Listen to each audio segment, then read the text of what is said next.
Yate, abine, or good afternoon, actually, and welcome to Sihasin Hour.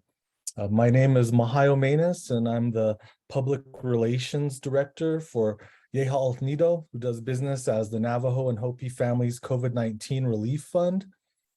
And today we're going to talk about climate change, and we're also going to talk about the impacts of climate change on our natural resources, our cultural resources, and what these impacts mean to us as tribal people. How are we able to mitigate or fight against some of these impacts that seem to be pushing and affecting our environment as we move into the future here?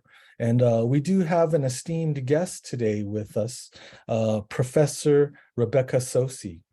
And Professor Tsosie is a Regent Professor at the James E. Rogers College of Law at the University of Arizona. I'm going to go ahead and let Professor Tsosie introduce herself. So if you could introduce yourself, that would be great. Thank you, Mahayo. It's such an honor to be here today. So my professional title is Regents Professor of Law, and I'm a Morris K. Udall Professor of Law also. And I do a lot of work on public policy in addition to federal Indian law and international Indigenous human rights. I'm Yaqui on my dad's side, and I've been living in Arizona for a long time. So I've seen many changes in terms of the approach of the state of Arizona with respect to the tribal nations of this land and the land and waters that they exercise sovereign authority over.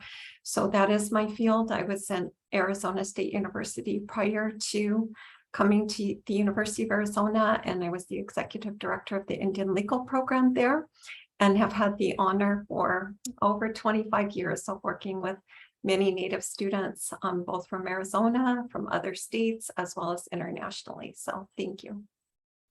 Oh, great. That's great. And we're really, like I said, we're very honored to have you here.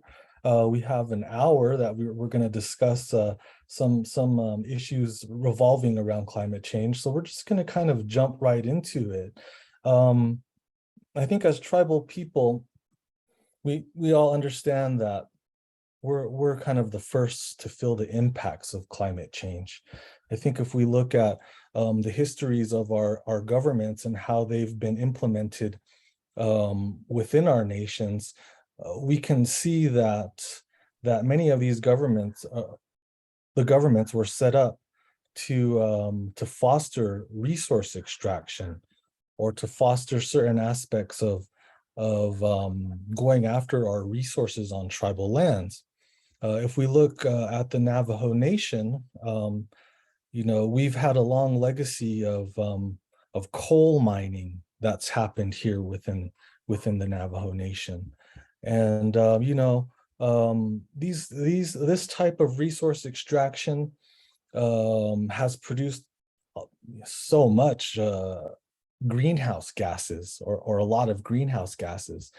And as we know, greenhouse gases absorb infrared radiation, they trap heat within the atmosphere, and the presence of these greenhouse gases contribute to a warming planet.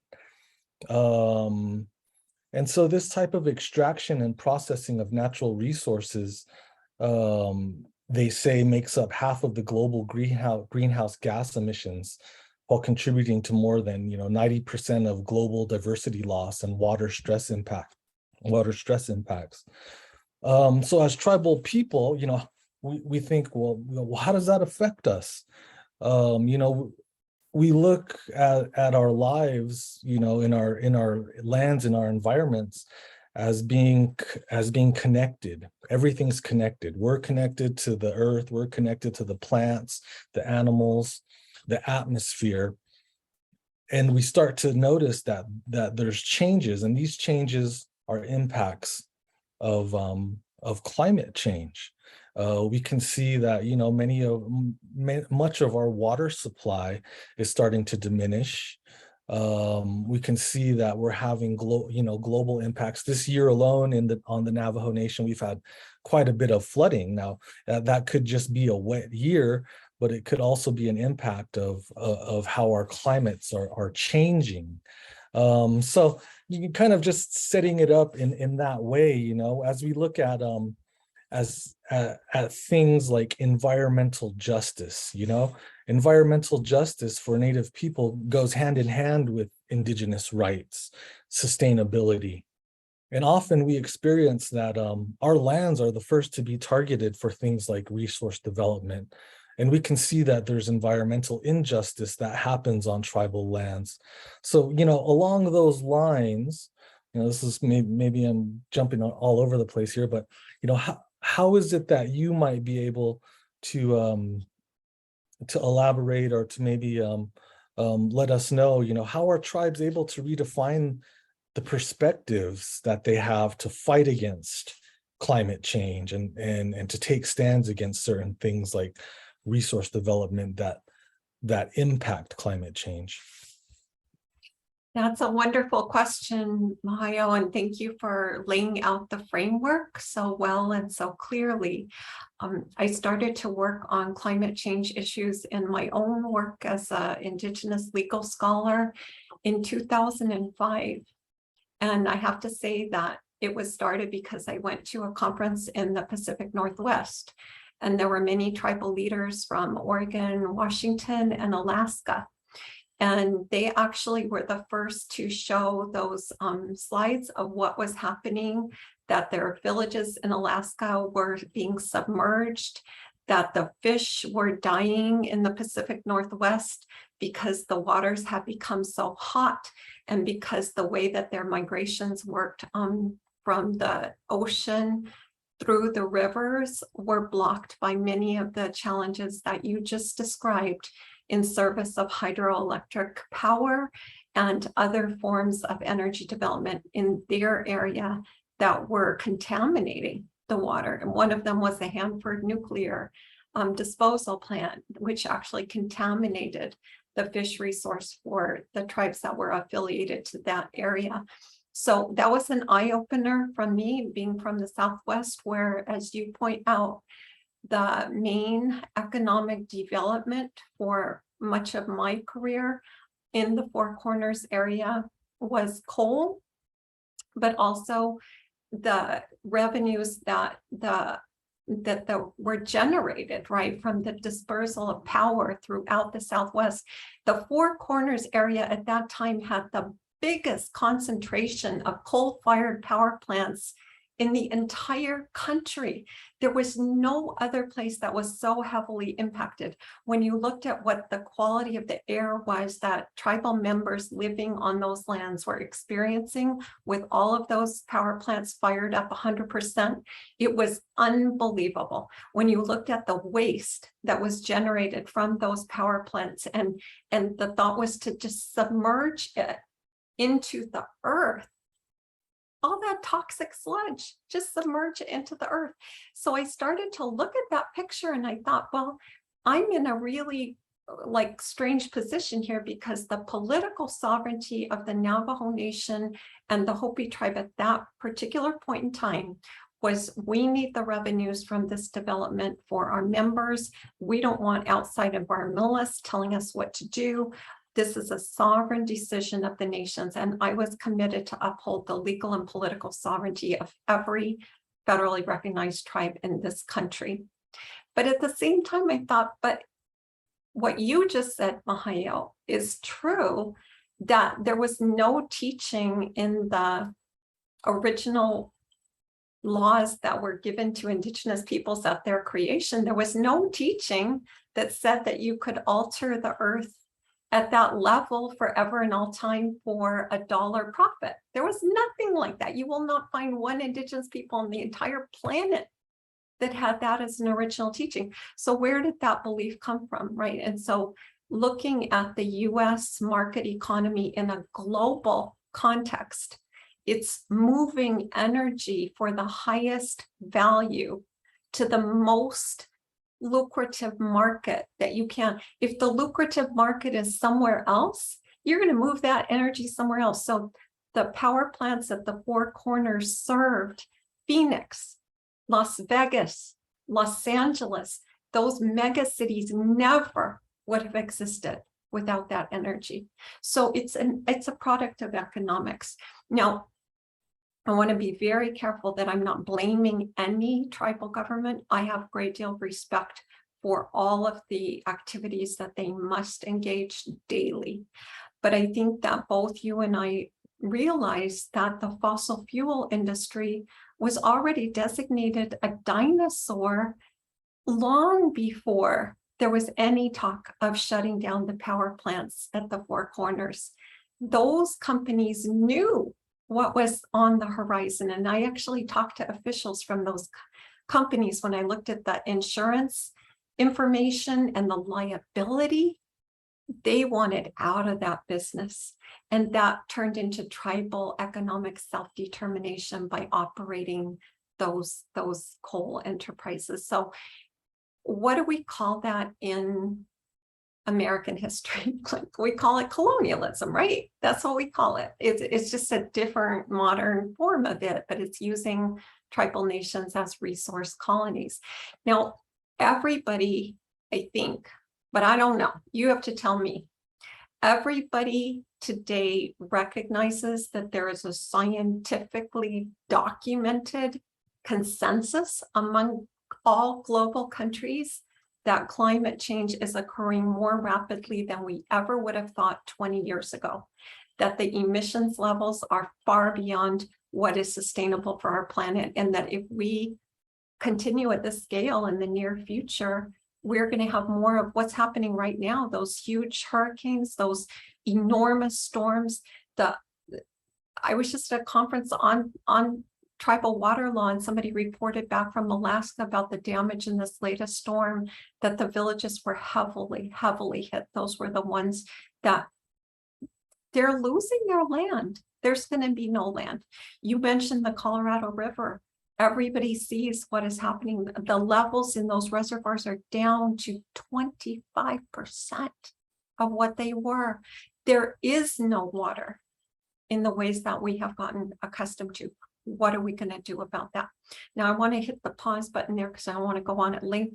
You asked some other very important questions about morality and how we ought to think about this in a different framework, but I want to give you the opportunity to get more into what you think your listeners want to hear. Oh, wow. That was a great response. And I think that just in what you had said, yes, we can see that a lot of this resource extraction is driven by economics. It is, like you had said, a product of economics. As we look at the fossil fuel industry, you did say the fossil fuel industry was designated a dinosaur long before they shut down power plants. And that seems to be, that is definitely the case, but I think, our tribes kind of get locked into these situations where we depend on some of that money to fund our general funds to push our tribes forward. And a lot of us are not thinking outside of the box to look at, what are some more renewable energy resources or endeavors that we might be able to kind of go in those directions to lessen these types of impacts that we have. I mean, the way that the coal industry has impacted us now, are those impacts reversible right now? I mean, we're seeing that, our temperatures are steadily kind of increasing every year. And so, I think that as we look at those things as well, the other thing I wanted to kind of touch up on that you said was, these are forms of colonialism. The way that we look at how these kinds of situations impact our tribal communities are just so unjust. It does seem that when these kinds of environmental impacts are happening or taking place or being set up throughout Indigenous communities, tribal communities are kind of are impacted at a far greater rate than wealthy communities or communities that are outside of tribal boundaries. I think that the way that we kind of might have seen what had happened with Standing Rock, and the pipeline that our tribal nations fought against, that was being proposed to be put up through there, and even how some of that that pipeline might still be kind of progressing, but it's like those kinds of actions take place in our communities at far higher rates than they do in metropolitan wealthy areas. And if we look at that, then we can see that those are forms of colonialism that still exist and are consistently being impacted on tribal communities. So I think that, yes, I'd like to be able to kind of connect some of the morality issues that we had kind of discussed previously to that, but on that note, how is it that you see that tribal nations are kind of victimized by this resource extraction, and what are some of the things that our people are doing or can do to kind of to mitigate these kinds of impacts? Thank you so much. So I'm going to approach that question on two levels, because you mentioned this idea of victimization. And in fact, that's heavily embedded in international climate policy. The idea that if there are these vulnerable peoples and communities, that the other nations ought to provide some sort of aid or assistance to them. And so you see that with these massive climate events that basically shut down the electricity, they contaminate the water, the people have nothing, right? There's Puerto Rico was an example of that kind of devastating weather event. So the notion in international human rights law is countries, you ought to care about these vulnerable people and give them aid and assistance. Now, that isn't a really great policy for the future, right? Because it makes the vulnerable community dependent on the beneficent actions of the nation states. They don't have to do that. For a climate refugee, which is all those countries maybe in the South Pacific Islands that are submerging, right? They may not have a country in the Marshall Islands. There may be never again a Marshall Islands. Where is that country going to go? Somebody going to let them in as immigrants? Are they going to be a country, a nation? Or is somebody going to move them to some other country? International policy doesn't have that worked out, and yet this is happening right here. So in the United States, we see some version of that. Is FEMA able to assist a tribal community that experiences severe floodings?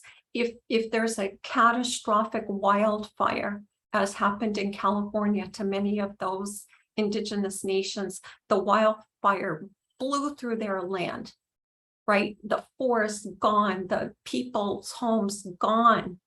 Who's going to rebuild them? And we are treating US climate policy, or we have historically treated that much the way the international community does. It's a form of government aid when something goes bad, like the pandemic, right? Created all these problems. Let's have a COVID relief bill. Let's do this and that and the other. But you can see that the vulnerable communities depended on these other people with more resources, whether it was governments or whether it was private foundations and wonderful, loving human beings, to give that aid to those that were destitute.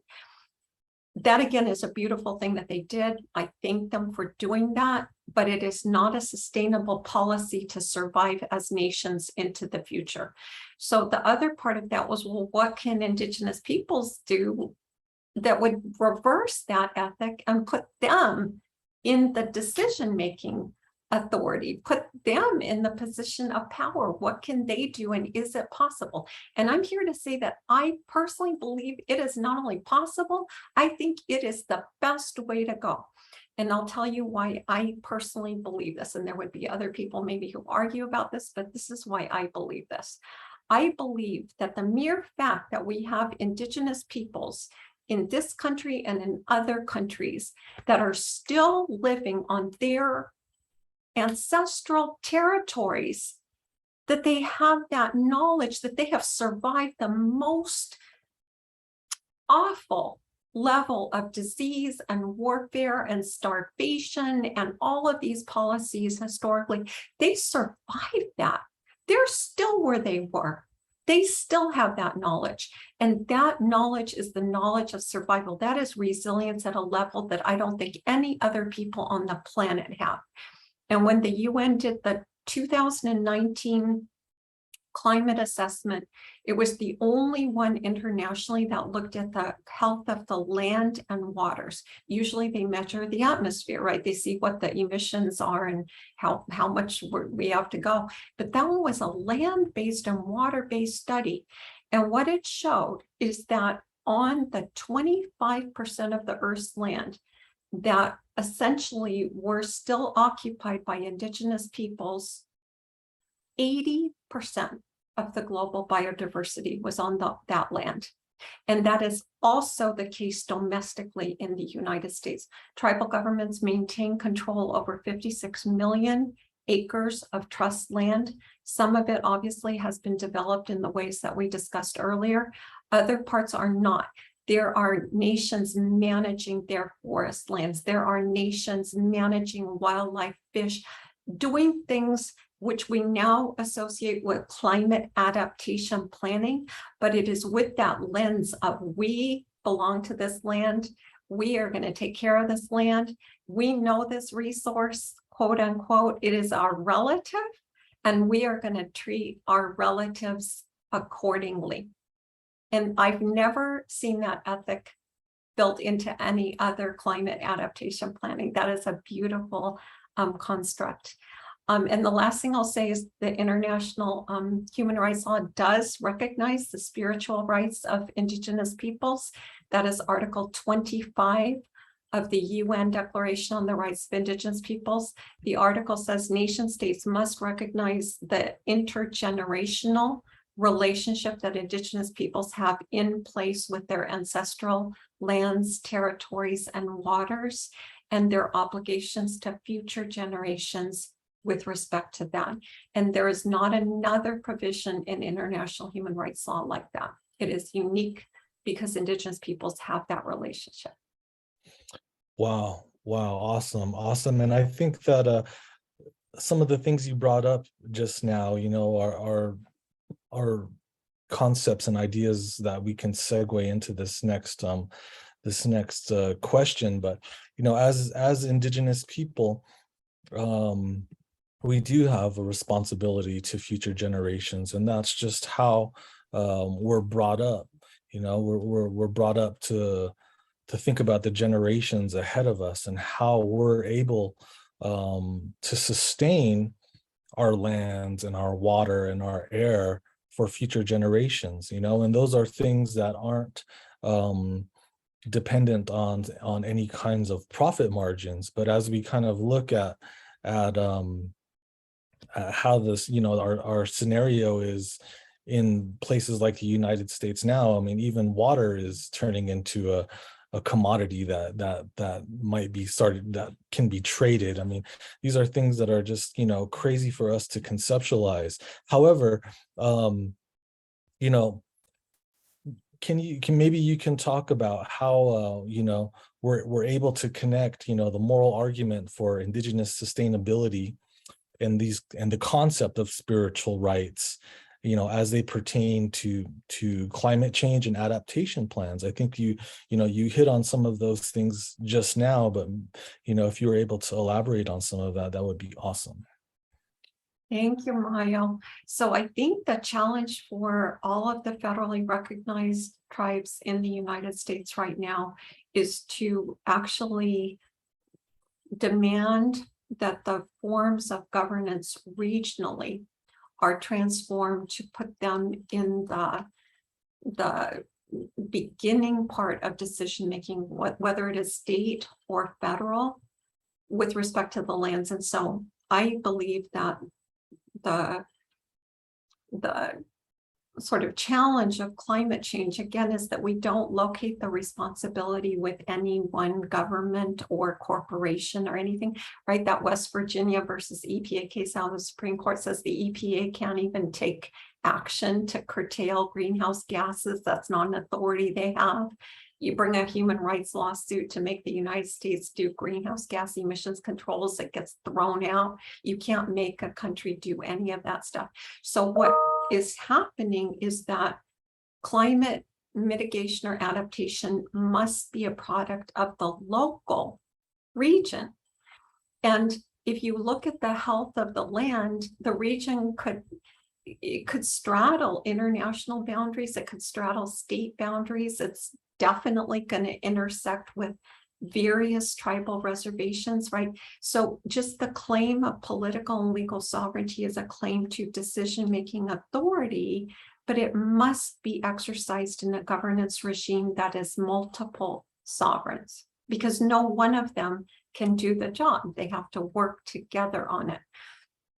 What is happening on the Colorado River right now is very interesting, because in that shortage, it involves 7 states, it involves a treaty with Mexico, and it involves 30 tribes. And none of the tribes was a party to that 1922 compact that they attribute the quote unquote law of the river to. None of them. They were represented by the federal government at that time. And that is not the current day situation. Tribal nations have, the estimate is almost 50% of the CAP water is tribal water. It's owned. We may not like the framing of ownership of water. There are countries that think the United States is crazy to have this system where you own water, because water is fundamental to the survival of human beings, right? How can you own something like that? But that is the system that we have. And if we look at that, if we're saying 40–50% of the water in Arizona is actually tribal water, why aren't they driving the policy on that? And I see them now working at that level of ethic together. And that is a good thing. And the other thing it does is possibly prevent the type of thing that happened with energy resource exploitation, because that pit the tribes against each other. And we can see that in the Four Corners area, and allowed a coal company to take however many billions of gallons of pure, pristine aquifer water to slurry that coal to Nevada. That is what happened as a result of the nations being split and not looking at the long term of that in the way that the original Indigenous law would probably tell both peoples to do that, right? Wow, that's intense. And as we look at those things, as we look at the framing of the ownership of water, and how 40–50% of the water in Arizona is tribal water. It does seem that it does kind of pit us against each other, for tribes for the government, the US government, to kind of pit tribes against each other to battle for, how our claims to water. Some of these things are not indigenous to our thought and our paradigm, in terms of how we see the land. And sometimes, when people say those things, it seems cliche, but as we look at how the government wants us to quantify our usage, so that we're able to claim these things, it just becomes something that we have to consider in terms of how we're using this water, and it does seem like in a lot of ways, our tribal communities have become less dependent on indigenous kinds of our traditional lifestyles of like farming and how they were more not dependent, but just how those types of lifestyles were a little bit more dependent on water, how we used water. And nowadays it just seems like you know, all of this water that's running through our lands, it does go to places like, you know, Phoenix, you know, and the power that we create, you know, that we have created through our resource extractive industries like coal went to other places. It didn't benefit our tribes, and but we're left with the impacts of these industries, you know. Also, you know, I think that as we look at how we're able to sustain our cultures, as we look at plant life and animal life and the things that we have here within our communities, you know, we start to see how those are impacted as well by climate change and a lot of these extractive industries. But sometimes, you know, it seems as though, you know, our tribal nations are still in certain ways at the mercy of legislative issues. Um, you know, how are we going to you know, consistently generate these revenues to push our tribes forward? And I think that in those ways, as we kind of depend on extractive industry, you know, we're always keeping ourselves at the mercy of these impacts. We talked about how, you know, we look at generations ahead, and some of our tribes, you know, don't have adaptation plans that address climate change. Um, so, you know, for tribes, maybe you might be able to make an example of some tribes that have done this successfully, or maybe you might be able to offer some best practices for tribes as they move towards, you know, implementing or formulating adaptation plans that address climate change. Thank you. That's a great question. The great thing about tribal sovereignty is that every Indigenous nation can have its own plan and put whatever it wants to in its own plan and apply that to its own territory up to the jurisdictional boundaries of that. And beyond that, they have to work cooperatively with states and other tribal governments through memorandums of understanding and agreement, as well as with the Bureau of Reclamation or other federal agencies that might control the water. So an adaptation plan has those three dimensions to it, because you have to be able to work with other governments. Some of the most effective ones that I have seen personally were the ones that were developed in the Pacific Northwest. And I mentioned the conference that I went to in 2005, and I kept in touch with those nations as the climate impacts got worse and as they started to exercise a leadership position. And I think what enabled them to be very powerful, and their adaptation plans are amazing. They hired scientists, they hired people to help them with that. They went the whole 9 yards, but they were already accustomed to working with each other because the fish are a collective. I hate to use the word resource because they actually do describe them as their relative and their first food. So there is a sacred value to them. But in the Washington case that quantified the off-reservation fishing rights in those Stevens treaties, the court basically allocated 50% of the fish resource to the tribes collectively, because they all, of course, depended on the fish, the salmon, and then 50% went to the state. And when it came to their adaptation planning, they were in sync that that was their treaty-based right and their relative, and they needed to work as they had in terms of the resource. in terms of protecting that resource from the impacts of climate.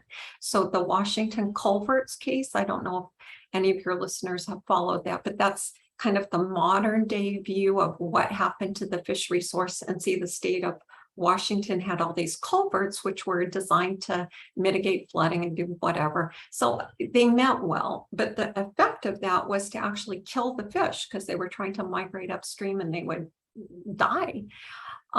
So the tribes brought this lawsuit and said, look, our treaty right is also a right to preserve the fish. And we need an affirmative order that the state has to take those culverts down or repair them in a way that doesn't jeopardize the fish. And they got that order. It was very historic because it's the federal government making the state do something to preserve a treaty protected resource, but they got that. So that is the strength of unified action and adaptation planning to preserve into the future. Wow, wow. That's like I said, that's really intense. It's there are ways that we need to kind of organize ourselves to legally protect our lands.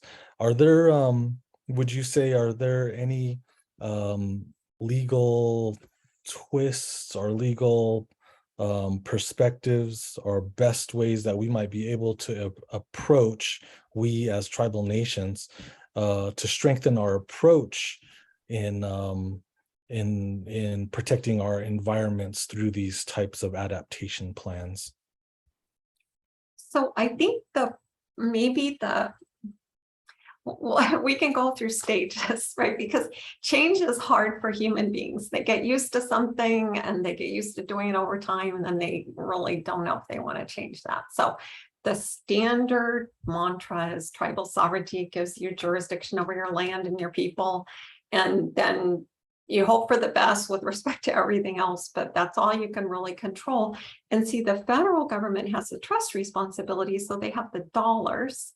And they usually design the policy. Like right now, I cannot even tell you how many billions of dollars have come out in the reconciliation bill and the infrastructure bill. And there's money for the Bureau of Reclamation and USDA and IHS and BIA. Like there's so much money, right? Can it be made available to the tribal nations in a format that allows them to do the type of progressive planning that states have been doing at least since 1920 in the Western states? They all get together, they all look at what they have to do, they all agree on what's going to help them out. If they don't like the federal plan, they lobby Congress to do something different. That's how the states work together. That's how they're working together right now on adaptation planning. The states are in sync. Tribal nations are not encouraged to be in sync with each other. They're encouraged to have their relationship with the federal government and to do things that maybe make sense for them, but it may not make sense for other people. So that's the model that we're in, and I'm happy to address it. It works well for some tribes. It doesn't work well for other tribes. It just depends on who you know in Congress and what can get done for you. But in other countries, it's so different. Like in New Zealand, all of the tribes in New Zealand were parties to the Treaty of Waitangi. So they have one treaty in all of these tribes.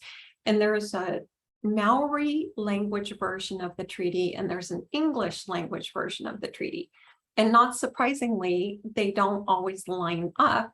So they have created a tribunal, and they take language snippets out of the treaty in Maori, and they decide what they need. And then they go into the tribunal and they look at the English language version, and then legislation can ensue based on that. So when it came to protecting their river, which is the equivalent scale to the Colorado River, it is a major river. When it came time to protect that, they looked at the treaty, they took a phrase, I'm not going to even attempt to translate it into Maori, but what they said is, for them, the river was their relative and it had a name and it had a personality, and all of this polluting and taking water from it that the non-Maori people were doing was killing their river. And so they actually got legislation recognizing the river as a person, and the legislature appointed guardians for the river. And the guardians weren't supposed to argue that the Maoris owned more, the non-Indian people owned less, none of that. The guardians said, what does the river need to live? And everybody had to be in sync with what the river needed to live. They got a similar thing for a national park kind of mountain area, but the translation was all about the values that were attributed to that person. And it was a different process, but it turned out very well for them. And I guess that would be the out of the box thinking, right? Like, could we craft that kind of a relationship, since tribal nations here own 50% of the water? Can we craft that ethic to say, well, what does the river need to live? Wow, that's so interesting. I mean, just for the, that example that you made of the Maori people and how they were able to have their, their waterway recognized as a relative, as kind of a living being is something that I think translates to many indigenous people, and for us, as Navajo up here, and for many of our southern tribes as well, or tribes within the state, that's how we kind of look at all of the natural elements of our land. And so that does seem to be a very dynamic and unique, out of the box thought process in terms of maybe how we should move forward to protect our relatives. Relatives not necessarily having to be our human relatives, but the elements that we need to subsist and sustain us as we move forward. That's really a great thought, and that's something that I think that our tribes could all take into account as we move forward. Just a real quick question, and this is just something I'm just kind of thinking about, but you talked about how, or we talked about how, when we look at claims to water, and we start to pit ourselves against each other or any other kinds of resources, does it make sense for tribes to organize regionally? Because it does seem like in many ways there is a divisiveness, maybe even in terms of that might kind of derive from culture or tradition in terms of how tribes related to each other. But now in this day and age where we're at, does it seem like it makes sense for tribes to organize regionally within their areas, to maybe formulate legislation to protect things like the land and the water and some of these other kinds of aspects of impacts, things that would impact our climate change? Yes, I completely think that it is what tribal nations need to do at this juncture if they want to change the game. Now, you could say we don't want to change the game, and divide and conquer has always been a great strategy for European and European derived countries. They love divide and conquer. You can see that happening in Asia and Africa, all over the place. They love it. It works every single time. But you could say, no, we actually are always going to lose because our river is going to die. Our species, that 2019 report I talked about said 1 million species are on the verge of extinction as of 2019. And 40% of those are predicted to totally disappear in the near future, meaning 5 to 10 years. Like none of those are going to be around. Now, if you really thought that your job was to uphold those living entities that cannot protect themselves, like, you would say, no, we all have to come together And we have to protect the water, we have to protect the animals and ourselves in the process, but collectively in a way that makes sense. And if you actually did that regionally, this is our watershed, this is our mountain, these are our species. If you did that regionally, you are too powerful to challenge. And that's what happened in the Pacific Northwest, right? Because they're not going to have any salmon if they do business as usual. They're not going to have any.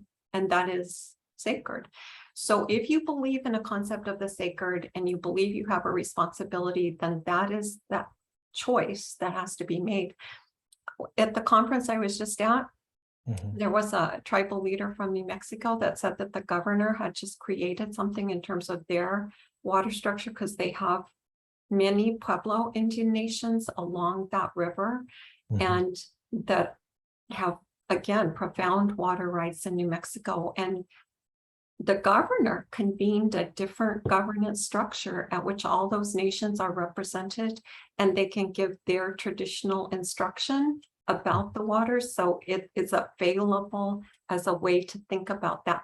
The Biden administration issued a 2021 order calling that traditional ecological knowledge. In that order, it says it is of equal value to scientific knowledge and agencies must be able to consider it. So they're holding listening sessions right now about how the agencies should work with tribal nations around that. But the tribal nations have to be willing to have that leadership, right? And say, this is what it means to us. This is the terms that we want to engage on. And this is why it's going to benefit everybody. Awesome. Awesome. Well, I'm so glad that you were able to join us today. I really do appreciate all of the insight you were able to shed on these issues that we wanted to talk about today. Some of the things that, that I take away from what you're saying is that we really do need to act on our sovereignty as tribal nations. There's an inherent power and responsibility that goes both ways between tribes and the federal government right now that we have to adhere to in terms of I don't want to people who have been on the land for generations, and how we look at the land and we say, we've been here, and these are the things that we know that we need to subsist on our land, and how we might even be able to be resources to further environmental protection as we move forward. I think that a lot of tribal nations, we have that expertise inherently in our teachings, and in a lot of ways, maybe science is just catching up to some of the ways that we have been able to look at our lands and protect them and subsist off of them, for generations.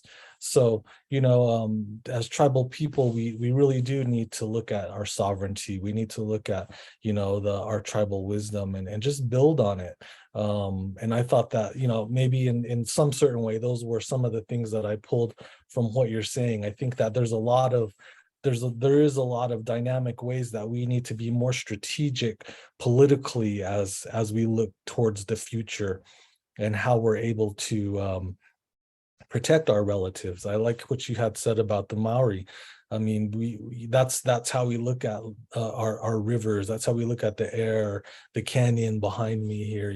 There's so many things that that it seems like don't translate to maybe non-native legislators that we as tribal people know hold true to how we're able to kind of protect ourselves and subsist off of our lands. But just I just want to give you a little bit of time. Maybe there might have been some things I didn't touch on, but did you have any final thoughts on anything that we had talked about thus far before we close out? That was so beautifully stated, Mahayo, that I don't want to in any way take away from the message that you just gave to your listeners, which is so powerful. And the only thing I will add is that sometimes people that I encounter, they undervalue their own personal power. Maybe they're a native language speaker, maybe they don't have a degree, maybe they're worried that maybe what they say won't be taken well by other people. And I always tell them, your knowledge in language is so profoundly valuable. You understand things at a different level, and that is what we need to accomplish transformative change. You can't change things with the same level of knowledge that created the problem. And that is the problem of climate change, right? That there was a level of knowledge that was creating this problem that Indigenous peoples weren't part of that. So we can redirect things, but we need the participation of all communities, all levels of knowledge of Indigenous people. So the elders, the community members, the people that work on the land, the scientists in Alaska told me that they hadn't even realized that some species were living there. They had mistaken one species for the same thing, and the native people knew that it was a different species. They had them all categorized, and the scientists said they were right. So you're absolutely right with what you just said. The Western science is just catching up to Indigenous knowledge about the environment. That is so powerful. And the young people, the people that I work with, the students, I love them because they are not thinking in those limited ways. They want to break through that, and they have all these complicated social mechanisms. I'm not on social media or any of those things, but I love that they are, and they connect with each other and they form views. And it is very powerful to see what our Indigenous youth, Native youth are doing both in this country and in other countries. So thank you so much for inviting me. Your show is very powerful, and I appreciate this very much. Thank you, Professor Tsosie, and let's keep in contact. There were a lot of good things that we had talked about today, and maybe sometime down the line we might be able to follow up on them. But just for our viewers, please, if you're tuning in at the last minute here, feel free to rewatch this episode on Facebook, and it will be posted on our YouTube channel. Everybody, please keep safe out there. We do have a number of cases of COVID that, we're on the decline, but we're still seeing some of these things. And in a lot of our communities, we're told, we don't have to mask up anymore. If you feel comfortable wearing a mask, wear a mask, wash your hands. Watch out for, any of these other viruses like monkeypox. We've had two confirmed cases, maybe one other case that we might have here on the Navajo Nation. But, as our Navajo people had, and tribal communities across the nation had entered into some of the pandemic living, we were very careful and we maintained a cautious lifestyle so that we could protect ourselves and our future generations. So I'm just reiterating, protect yourself out there, stay safe. And until we meet again, which will be next Wednesday, you guys all have a great day. So thank you, Professor Tsosie. Thank you.